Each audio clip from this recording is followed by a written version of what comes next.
కానీ వాళ్ళ మమ్మల్ని అందరినీ కూడా నువ్వు వరుస పెట్టి టార్గెట్ చేసి జగదీష్ రెడ్డిని తిట్టొస్తావు, ప్రశాంత్ రెడ్డి తిడతావు, సబితా ఇంద్రారెడ్డి గారిని తిడతావు, నన్ను తిడతావు, ఇంకా రేపు ఇంకెవరిని తిడతావు.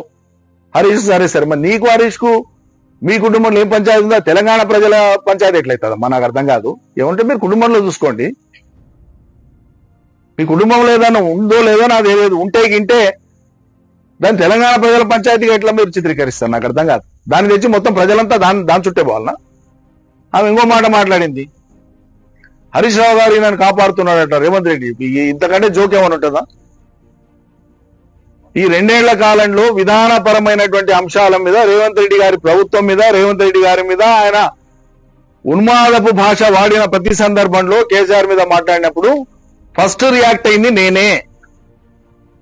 నేను కేసీఆర్ మనిషిని, తెలంగాణ మనిషిని, నేను ప్రజల మనిషిని, ప్రజల కోసమే పనిచేస్తా.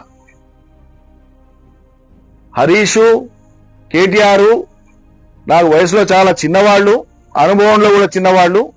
పార్టీ స్ట్రక్చర్ లో నేను ఎవరినైనా గౌరవిస్తా, పార్టీ హైరార్కీని బట్టి ఎవరినైనా గౌరవిస్తా. నువ్వు నా మీద ఏదో ముద్ర వేసి నా వ్యక్తిత్వం నీకు అట్లా కనిపిస్తుందా? నువ్వు మనుషుల్ని చుట్టూ నీ ఇంబడి తిప్పించుకొని జైలు కొట్టించుకున్నంత మాత్రాన మిగతా వాళ్ళు కూడా అట్లే ఉంటారు అనుకుంటున్నావా?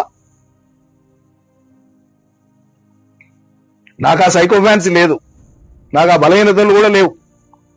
ఎవరికో కాకాబట్టి ఏందో చేసుకోవాలనేటువంటి దుర్బలుణ్ణి నేను కాదు. 100% కేసీఆర్ మనిషినే, కేసీఆర్ మనిషిగానే ఉంటా. పార్టీ ఏం డిసైడ్ చేస్తే దానికోసం కట్టుబడి పనిచేస్తాం.